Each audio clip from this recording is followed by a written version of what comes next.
Welcome, everyone. Thank you for joining us for the webcast, The Value of Culture Alignment and Why You Should Care, sponsored by WorkZynga. This webcast has been pre-approved for HRCI and SHRM credit. You must be watching this webcast on HR.com in order to achieve your credits. If you have any questions during the webcast, please click on Q&A in your webinar controls and type them in. And now it's my pleasure to turn it over to Dan Hunter for the presentation. Hi, thank you, Kathy, and thank you to HR.com for the opportunity to talk to everybody today. The topic that we're discussing today is one that's very important to me, and that's the idea of culture alignment. The basic principle that the company and the workforce need to be highly aligned on certain key values and culture preferences in order to really maximize the relationship and to maximize the opportunity for both the company and your employees to succeed. So today we wanted to talk about a couple key items. The first is how culture alignment impacts some of the major points in the employer-employee relationship: employee engagement, psychological well-being, and employee retention. I also want to talk a little bit more detail about the costs associated with employee turnover and how cultural alignment can help with that. And then lastly, how you go about driving cultural alignment in your organization by using it through the hiring and the recruiting process. So just to start, just some basic ideas about culture. First is workplace culture has the opportunity to be your number one secret to success. It can be the thing that can drive your organization well beyond what it could achieve if you didn't focus on culture. It can be that silver bullet.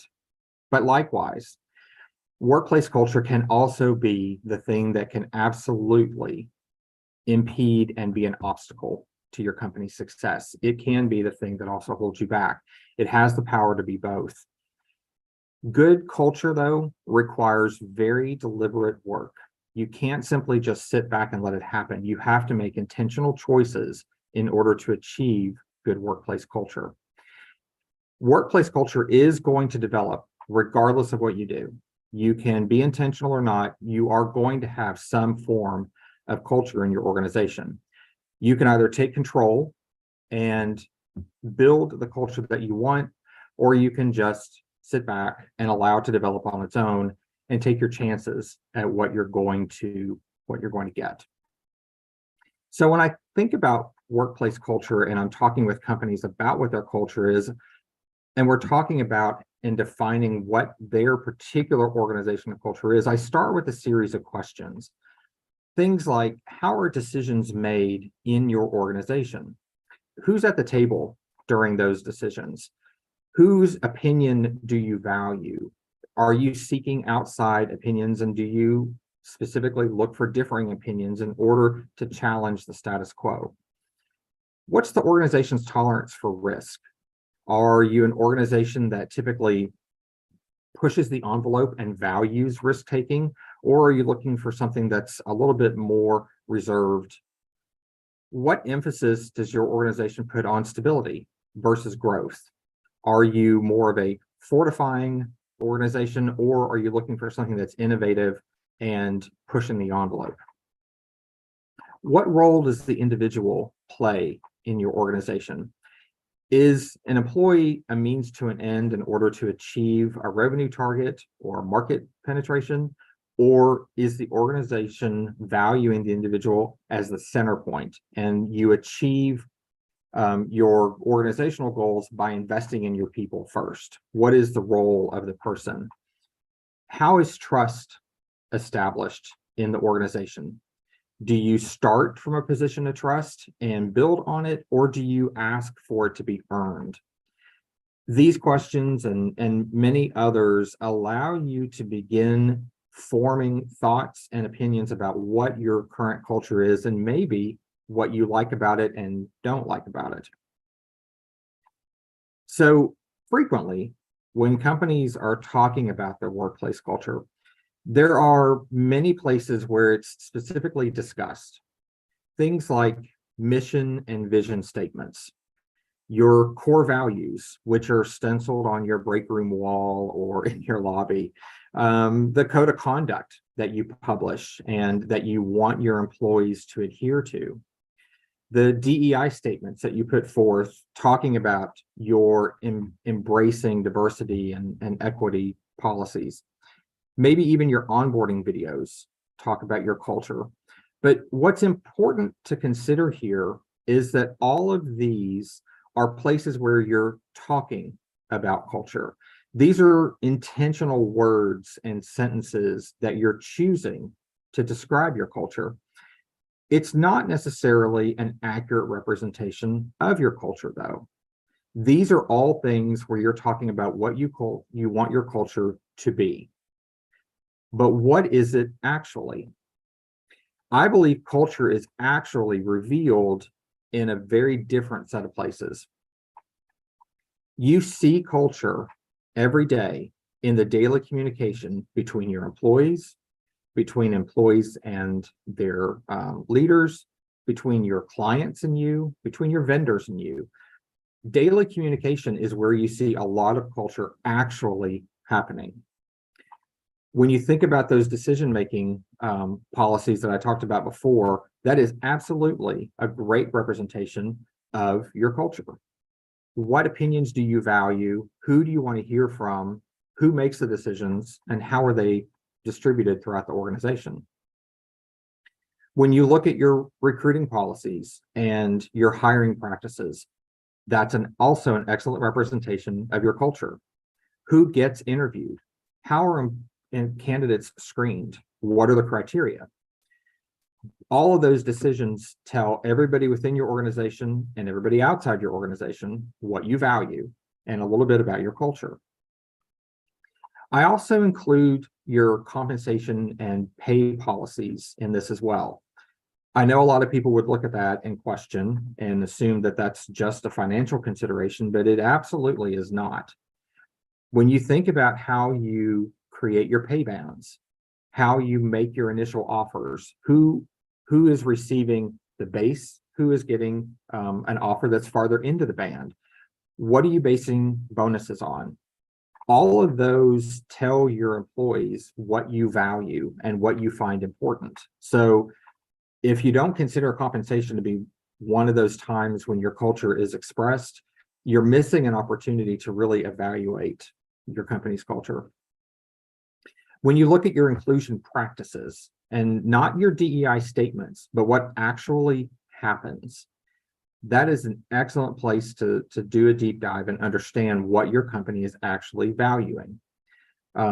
DEI statements are terrific, and they're a great expression of what you want to happen, but what's important is actually understanding what is occurring every day. And then lastly, considering where your growth opportunities are in the organization. Who's getting promoted? Who gets tapped on the shoulder to take on a new project? Who's being mentored? All of the things that go into your promotions and your internal hiring practices tells everybody else in the organization what you value and what you find most important. So understanding the difference between what you say your culture is and what your culture actually is incredibly important before you can ever start down the path of understanding cultural alignment. When we do talk about our own culture within our organizations, we also have to understand that we're seeing this through a lens, and that lens is impacted by our own experiences within the company. It's about what we've seen go on around us. It's about the conversations and the interactions we've had with our peers and our leaders. It's about what we think about what our company should be doing and is doing. And it's also set against the backdrop of everything we've experienced in other companies. All of these things influence our opinion and our paradigm when it comes to evaluating our own company's culture. So what do you actually know, though? Not what is your opinion, but rather what do you know about your company's culture? What have you measured regarding your company's culture? And how much of your opinion about your company's culture is being influenced by your own personal bias? All of these things are important because when you're talking to others about your culture, you have to understand that's your view and it's your perspective, and it may be very different for other people within the organization. So we've talked a little bit about culture in general. So think for a second, what do you think your company's culture is? If you were going to describe it in an interview to a candidate, how would you describe it? Would you think about it differently now? Now that we've discussed things like where you can go to actually find the reality of what's going on with your company culture versus what you believe your perception to be. What do you think your company culture actually is? When you've decided to embrace cultural alignment in your hiring practice, though, you have to understand a few things. First is you can have great culture all day long. It can be wonderful. But if your employees don't embrace it, it doesn't do anything for you. You can work very hard to intentionally design a culture that you find to be reflective of what your leaders want. But if people in the organization don't reinforce it, it's not going to do you any good. You can have all the good intentions in the world when it comes to creating your company culture, but the people within your organization must drive it. Without having your team embracing your culture for themselves and owning it and making it part of who they are, and then going a step further and finding ways to reinforce it in order to make it stronger and more represented in your organization, and then driving it themselves and making it part of what they do and how they interact with everybody, you're not leveraging culture nearly as well as you could be. But if you do have a workforce that embraces and reinforces and then drives your culture, you're beginning to see the benefits of what cultural alignment can bring. All of that, though, all of the good work that you do in designing your culture is all for nothing if you don't have cultural alignment, because over time, it will simply erode. It will change. It'll morph into something that you didn't want because there was no one there feeding it. You can't simply rely on leaders, and certainly not HR, to drive everything around culture. You have to have the people within your organization embracing it and driving it with you. So simply put, cultural alignment is the level to which the people in your organization share the same goals, the same values, and the same culture preferences that your company embodies. That's the key, is that they have to share these things. Do they have to agree with 100% of what you do and how you do it? No, because no one will. But they have to have a fundamental agreement and sharing of the basic principles of what you want the company to achieve, the values you're going to use to achieve it, and the type of culture in which they want to operate. So I'm going to dive into a topic that I know is very touchy for a lot of people, and that is the concept of culture fit. We use the term culture fit in our organization. I know there's a big discussion now between using the phrase culture fit versus culture add. I personally believe a lot of it comes down to how you define these things. How you define culture fit and how you define culture add can either make them mutually exclusive and that the two can't cohabitate, or in our case, you can have the two live side by side. My personal opinion is that culture fit is the idea of bringing people into the organization and making sure that your workforce is fundamentally aligned with the direction you're going. It's not about creating a homogeneous work environment. It's not about hiring people just like me with the exact same experience and the exact same background as me. because that is what has led us to the problem we have today and why DEI is so important for companies. I personally believe if an organization is embracing true efforts at creating diversity within their organization, you can hire for culture fit because it should include hiring for diversity.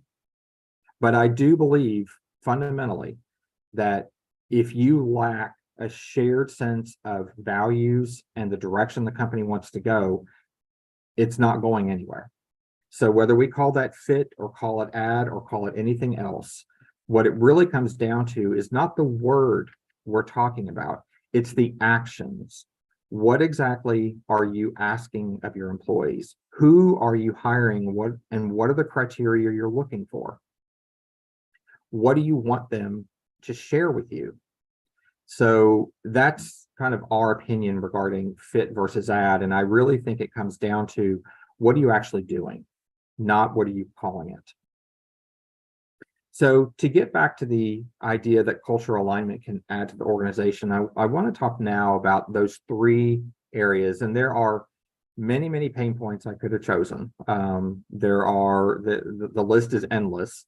However, I wanted to choose three that I thought would resonate with the widest number of people. So we opted for talking about employee engagement, psychological well-being of your employees, and then lastly, the nemesis that everybody faces, employee turnover. So I'm going to start with engagement. How does engagement impact an organization? Well, it's pretty clear, and we're all aware of some of the very obvious things. Employees that are more engaged are just going to be happier. They're going to have a greater sense of satisfaction in their job. They're going to find more purpose with it. They're going to have a higher sense of motivation. They're going to be more creative. They're also going to be terrific ambassadors for your brand. They'll help you inside the company promote and reinforce your culture and your brand. And they can also help you outside the organization when it comes to improving your reputation or helping recruit. People that are engaged are far more willing to take on new roles or new opportunities. They're going to be far more resilient and able to change. And lastly, they're obviously going to be stickier. They're going to be more loyal and they're going to stay with the company longer. So we know we want a high degree of engagement from our employees. But what does cultural alignment actually do in terms of employee engagement? How can building a workforce that is culturally aligned with you drive more employee engagement? First, if you've got a workforce that has a high degree of cultural alignment, then they've got a sense of shared values. Those shared values will increase their sense of purpose and the value they place in their work. Having cultural alignment means that they share these values with their teammates and with others in the organization, which builds a sense of camaraderie and loyalty to one another. Individuals who are culturally aligned with their organization and with their leaders also are more likely to think out of the box and be creative. So they'll be able to add back more and bring new solutions to the table. You're far more likely to get a sense of synergy out of individuals who are culturally aligned when everybody shares that vision and where you're going and the goals you want to achieve. And then with that greater confidence in those relationships with their teammates and with their leaders, they're more open to share ideas. They're more open to offering differing opinions and bringing new voices to the discussion. So driving employee engagement by making sure that cultural alignment is a key part of your strategy benefits everybody. Now, psychological well-being is also a topic that's been discussed quite a bit recently. And we know we all want to create an environment in which our teammates feel psychologically safe and have a great sense of well-being. What are the types of things that someone who has a sense of psychological well-being, what are those things that they do? Well, it improves team dynamics. It improves their desire to do well, their productivity, their level of motivation. It can help drive improved decision making and also their willingness to learn and adapt and acquire new skills. Again, this also can lead to resilience and making them more likely to be able to deal with change and to deal with things that are going in on the environment, as well as having a greater sense of loyalty to the company. But how does cultural alignment drive psychological well-being? Well, again, it goes back to that sense of having a shared set of values. You'll feel less alone and have a lower sense of isolation if you feel like you're sharing the same type of values with those around you. Also, if you are sharing those values and you are more open to conversations with your leaders, you have reduced concerns around retribution and retaliation, and therefore you'll be more open about your opinions and you'll have a far more candid environment. It can again also spark creativity and innovation if you feel like you're safe and you can venture out and try new things. It also helps with decision making and setting goals when your leaders and you have this point of friction removed, when they're not concerned about retribution and they know that their opinions are valued. Then with that potential for conflict off the table, they're much more open and much more willing to have conversations around goals with their leaders. So psychological well-being can be greatly impacted by driving cultural alignment as well. And then, sorry, going in the wrong direction there. Employee turnover, and I'd mentioned it's the bane of everybody's existence when it comes to leading a company. The impact of turnover on organizations is significant. Much of it can be kind of unknown and it's hard to quantify, but turnover has a huge impact on organizations. It's not just the lost productivity, but the loss of institutional knowledge and the impact to your brand reputation that turnover can have, where some of the major impact points occur. So we all know that turnover carries a cost with it, and we know that turnover needs to be curbed. And that's why cultural alignment is so important. But what are some of the fundamental costs associated with turnover that we may not be quantifying?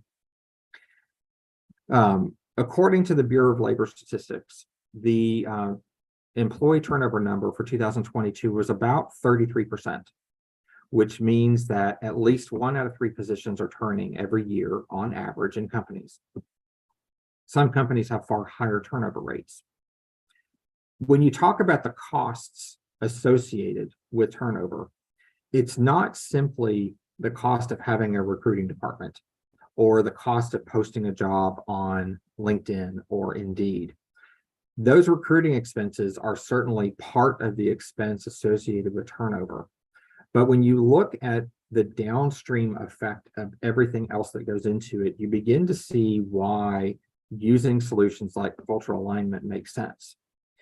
Look at the costs that you're incurring later. Things like the salaries of the people doing the interviews, the salaries of the people who are having to cover that person's open position, the non-productive days that every new hire has, whether it's 30 or 60 days before they become productive, the impact of that brand reputation damage on your clients or on your vendors. All of those expenses together can amount to substantial numbers that make it just that much more compelling to look for solutions to curb turnover that are already available to you, like using cultural alignment. So how can you use that to drive turnover improvements? Well, number one, those that have a strong sense of cultural alignment with your company are just going to demonstrate a lot more loyalty. They're naturally going to stay longer. But in addition to staying longer, that also helps others to stay longer as well, because their coworkers see it. they have a connection. There's a sense of camaraderie with those around them. It inspires others to either to stay longer, to even consider looking within the organization for career development opportunities versus going outside the organization. You can also increase a sense of loyalty between an employee and their leader, which then leads to improved turnover numbers. So even though they may have challenges within the company and there may be, problems within their specific role, a lot of people who form bonds with their supervisor, their manager, they'll stay out of a sense of loyalty there as well. So there's lots of ways you can leverage creating those connections between people in order to reduce your turnover numbers. So I've talked kind of at a high level about some of these things, but let's talk specifically about some of the statistics that supports what I'm talking about here. So when we think about cultural alignment and the ultimate bottom line impact on an organization, there are some very compelling numbers we can look at. First and foremost are numbers around turnover and the cost. One would be Gallup organization recently put a study out that said U.S. businesses incur about $1 trillion a year in expenses related to voluntary turnover. We're not talking about layoffs. We're not talking about terminations. Just voluntary turnover alone costs organizations in the U.S. $1 trillion. Globally, when you think about disengagement and low engagement from employees, the expense and the loss to companies, 8.8 trillion. We did a study, WorkSinga did a study, and we do one each year looking at the impact of cultural alignment on employees. And some of those numbers are just as compelling. 89% of people that we surveyed indicated that they would want to know more about the company's culture and how it aligns with their values before they ever accept a job offer. 89%. 75% said that when they're in a situation where they have a poor workplace culture alignment, 75% felt a decreased sense of motivation and a decreased sense of productivity. I had mentioned earlier about Bureau of Labor Statistics and their statistics around annualized turnover numbers. For voluntary turnover in the U.S. in 2022, it was over 33%. So we've got some very compelling numbers that certainly indicate that curbing the turnover number using cultural alignment can be very useful for companies.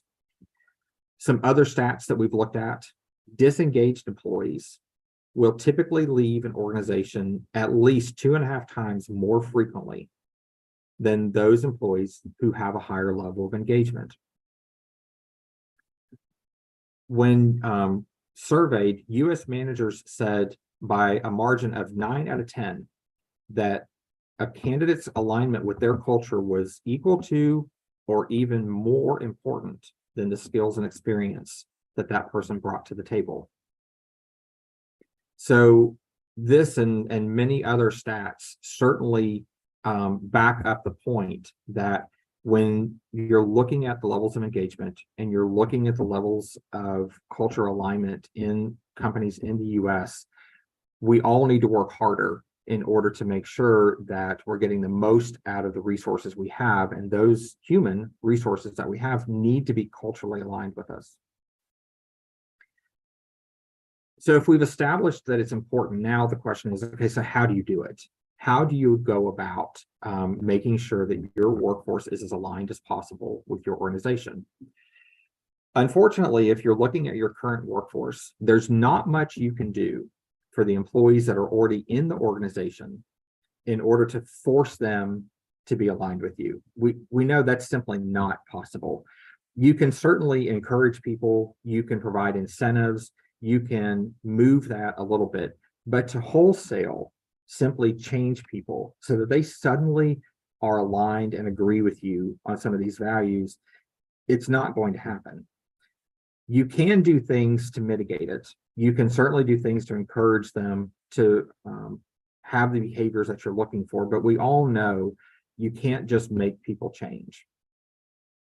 What you can do, though, is you can begin to change things by hiring for it, making sure that everybody you're bringing into the organization going forward is very well aligned with your culture.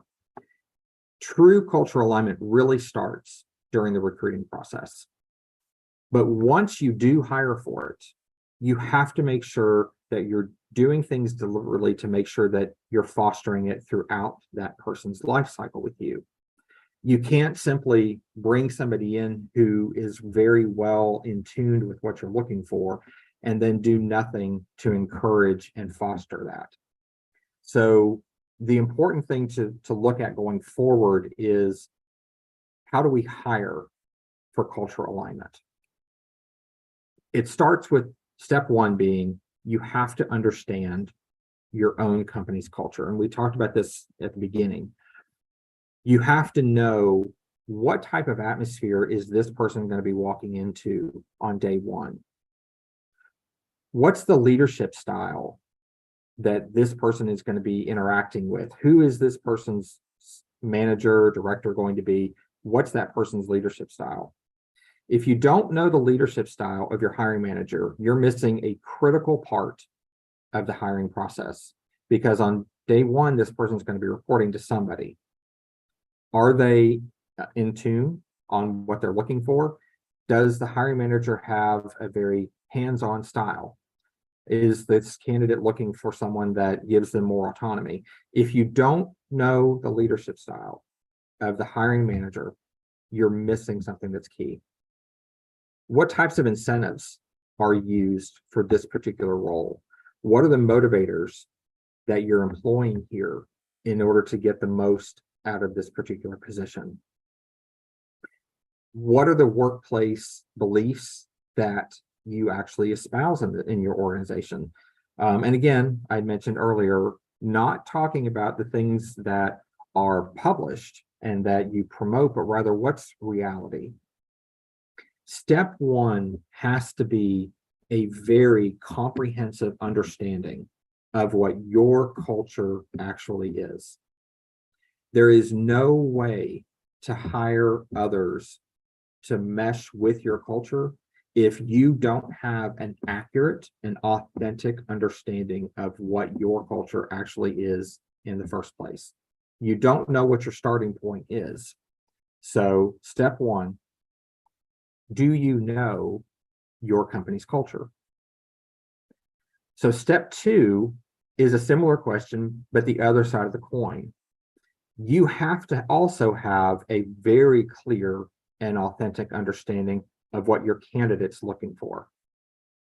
You can't rely on the candidate to tell you and expect them to have the kind of vocabulary and self-awareness that you need in order to make this kind of decision. We all too frequently hear, I love teamwork. I love a fast-paced environment. I don't mind working late. Those are all things that we hear every day in interviews, and they sound terrific.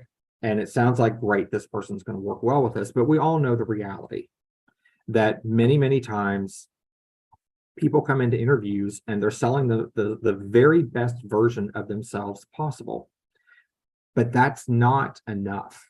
You need to understand at a very, very deep level what type of atmosphere and environment makes this person most successful. What type of leadership style is going to get the very best out of this person? Is this person someone who, as I mentioned, is looking for autonomy, or does this person want to work very closely with their manager? Does the person want to work independently of others, or are they looking for an environment in which they're going to collaborate closely with a team? What types of motivators does this person respond best to? Are they looking for career advancement in a very vertical way, so that they're looking for that supervisory position and a manager and a director? Or are they looking for skill expansion where they can learn new things and take on new challenges? What drives them? What are the workplace values most important to this person? You have to understand this person at a fundamental level, and the interviews that we do today are simply insufficient to achieve this. We must go deeper, and we must have much better conversations with people if we're truly going to understand what drives that person. We must first understand what our company offers, and then we must understand what the candidate is actually looking for. Do you really know what your candidates are seeking when they're applying for jobs? And then step 3 is, once you understand both of those sides, you need to evaluate, is what the candidate looking for and what the company's offering highly aligned? Where are those similarities? How can you leverage those similarities to help the candidate achieve what they're looking for and help the company achieve what they want? Where are the differences between the two? Are those differences mission critical? Are these things that are going to be a problem and therefore they're a deal breaker? Or might the difference actually add to the diversity that you're trying to create in the first place? Will working with the company really help this person more than just give them a paycheck? Will they grow? Will they achieve what they're trying to find themselves? Because if they're not going to find it with you, they'll leave and they'll find it with somebody. So it's in your best interest to understand what they want and whether or not you're really going to be able to help them achieve it. Will bringing that person into your organization get you what you want, which hopefully is more than just getting a specific task accomplished, but rather, will they add value beyond just the specific things that you're hiring for them to do? Understanding both sides is critical, but then you have to understand, how do those two relate? Where is the overlap? How much similarity is there? Where are there differences? Are those differences going to be deal breakers for us? So if you think about it in terms of kind of a traditional Venn diagram, and you've got the company represented on one side and you have the candidate represented on the other, how do the two overlap? Is there a significant amount that they share, or is the difference just too great that it doesn't make sense? Cultural alignment happens in that overlap. That's what you're going for. You're going for an understanding of what the candidate is bringing to the table and what the company is bringing to the table. How much of an overlap is there between those two? That sweet spot in the middle is cultural alignment.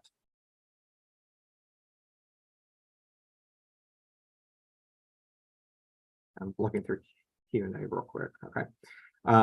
So quickly, I'm going to wrap up in about 5 minutes. We've talked a little bit about how cultural alignment can drive these parts of the business, and how cultural alignment can help you with things like engagement and turnover. The critical thing to understand about cultural alignment when it comes to your employees' work life, though, is if we're not adding value back to people, they'll seek it somewhere else. They will look for it elsewhere. So we need to understand, what are they really looking for and how much of that can we offer? It doesn't mean that we need to go overboard and we need to try to be everything to people. I'm certainly not advocating that. But if you don't know it going into the relationship, that ignorance is not going to stop it from impacting you anyway. They'll simply leave in 6 months or 12 months, and then we're going to be left wondering, what happened? I hired someone that I thought was a good fit, and yet they've gone. What transpired? How much of that could have been known up front?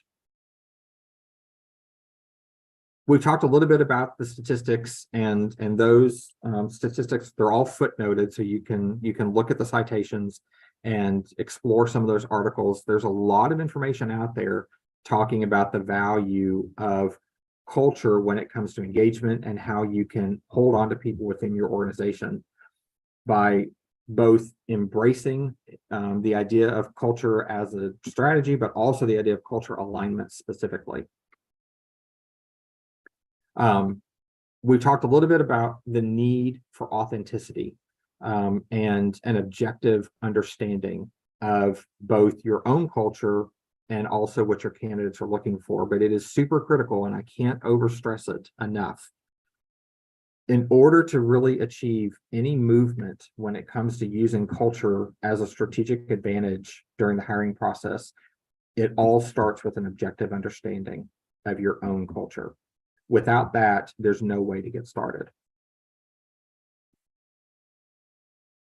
You also have to apply that same rigor to understanding your candidates better. Looking at a resume and having the same traditional interview that we've been doing for decades has gotten us to 33% attrition every year. The turnover numbers we have are because of the things we've been doing. We need to do something different if we really want to move the needle. People fundamentally leave organizations because they're not satisfied. They oftentimes leave because of money. I understand that. But the question is, why were they looking in the first place? And why did going to another company for a marginal increase really do it for them? I still think, by and large, even those people that leave a company and say it's because of salary, it still comes down to culture in many of those cases. If we don't understand what drives our job applicants and what they're really looking for, we don't have any hope of holding on to them long term. And then we've talked about how making cultural alignment a fundamental part of your recruiting strategy. So I end this segment with just the question: are you currently hiring for cultural alignment? Do you think you've been hiring for culture alignment all along? What have you done to understand your company's culture, and how do you use that in your recruiting strategy? What do you share with candidates during the interview? How candid are you about it? If our interviews are not 50% us helping the candidate understand the company better, we're missing out. We all know that interviews are supposed to be two-way streets, but if you really want to hire for cultural alignment, you actually have to walk that walk too. You have to be willing to share with the candidate, even when they don't ask about it. This is who we are, and this is how we are. This is how we operate. How will you work within this environment? Probe them, ask them about their experiences and their preferences and what they're looking for.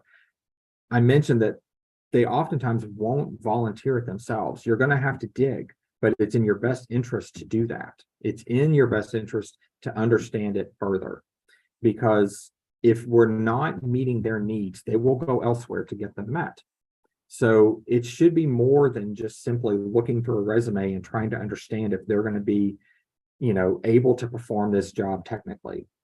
This also has to be an understanding about a relationship. And is this a relationship this candidate really wants to have with us? Do we want to have a relationship with this candidate?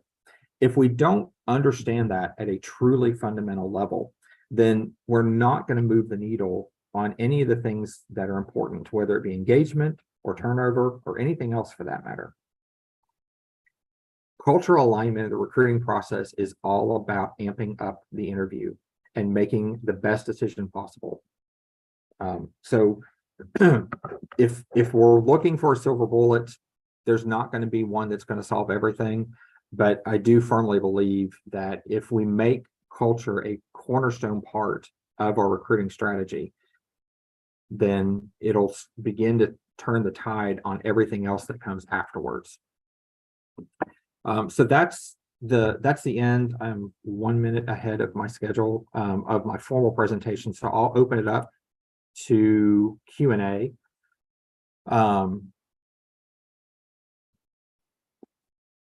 So one question was, can a person from MBA in marketing and operations choose to work as an HR using transferable skills? I think when you look at the idea of transferable skills, it's pretty broad. I think that a lot of people have experience in a lot of different areas of business, and those skills are indeed transferable. I don't know why someone with experience specifically in marketing and operations wouldn't have skills that would be transferable somewhere else. Another question regarding for current employees, what's the best way to do a 360 scan? That is a great question. I am a huge believer in doing both engagement surveys and 360 assessments within the organization to really get a good understanding of what people think in the organization. If you were to ask someone in the executive team what they think the culture is, and then you ask someone that's maybe in a frontline role, chances are you're going to get two very different answers. So I think doing 360 assessments are incredibly crucial to understanding both where you are and where you're going. There are some great solutions out there. I'll take this one offline and send you some suggestions about some 360 tools, one of which is ours, quite honestly. This is one of the things that WorkZynga has created is a solution to help you understand your company's culture and to use it as part of the hiring process. So I can follow up with you one-on-one on that. Are there if there are any other questions, Kathy, I don't know if anything came up in chat or if there are any other questions that we might have. I'm not sure, Dan, if you saw the first one in the Q&A or if that's been addressed already. Okay, I'm sorry. Yeah. What's your view on team-based cultures in light of the desired corporate culture? So I think if we're talking about the dynamic between having microcultures within teams and smaller organizations within the broader corporate context, it is challenging for an executive team to try to drive an enterprise level culture when you've got these microcultures that are developing. But I think if you're creating and driving your culture from the ground up, they should be compatible. They will be different, but it doesn't mean they can't live together. I think the key is making sure that you understand your workforce, because these team-based cultures and these microcultures that happen within departments or within specific offices or locations, that oftentimes comes about because of the unique connection that group of people have. But if you're doing a good job of understanding all of your workforce, you should be able to have an enterprise-wide or a corporate level culture program that you're looking to drive that is still compatible with those that are happening at smaller levels. But if you do run into situations where a particular team has a culture that is significantly divergent from what the company is looking for, that is a huge problem because it could very well be counterproductive. I think one of the places to look is at the leader and to understand how much influence does the leader have over this culture at this smaller level. Is the leader potentially part of it? Are they instigating it? Do they encourage it? If so, you need to take steps to make sure that it's not being counterproductive, because like I said before, culture will develop in a vacuum. It's going to happen. You don't want it to be counterproductive to what you're trying to achieve, but it absolutely could be if you just let it go without anybody taking steps to change it. So if I'm certainly happy to talk with anybody afterwards. My contact information is available through the webinar. Happy to have any additional conversations with you one-on-one if that comes up. And I appreciate Kathy the time, and I appreciate HR.com's facilitating the webinar. Great, thank you, Dan. This concludes our webcast today. I would like to thank our presenter, Dan Hunter, as well as all of you for joining us. If you joined late and would like to view the webcast again, the recording and slides will be available on HR.com on our archived webcast page. Please take a few moments and fill out the webcast survey that will open on your screen. Your feedback is very important to us. As Dan mentioned, if anyone does have further questions, please reach out to him directly. His contact information is on the screen. This concludes our webcast today. Enjoy the rest of your day.